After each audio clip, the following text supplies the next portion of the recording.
Finance Minister Champagne is being referenced in two different newspapers today, saying that he sent out a letter asking for substantial cuts to many departments, all departments, to bring down their spending to pay for military procurement and so on. Is your department, is DND, part of those cuts that Minister Champagne's asking for? I just received that letter. I haven't had a chance to talk to my colleague, but I have been part of no discussions with respect to, for example, significant social services cuts at a federal level in order to achieve our defense priorities. We're moving forward. We have the numbers now to move forward and achieve our 2% target for NATO by March.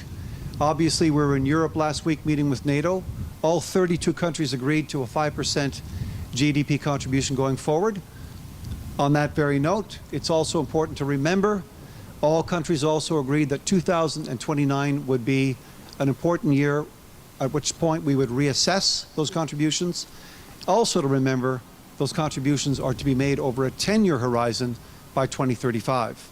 So the question of redistribution of expenditures is one I would much rather leave with the Minister of Finance.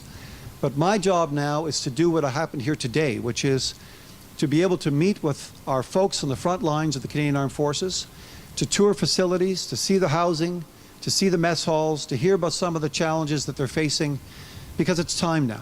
It's time for us to invest on the front lines of our Canadian Armed Forces, in the women and men, the brave women and men who serve in our forces, who deserve, for example, to have all of the expenses, all of the expenditures in defense looked at from top to bottom, including salaries and benefits.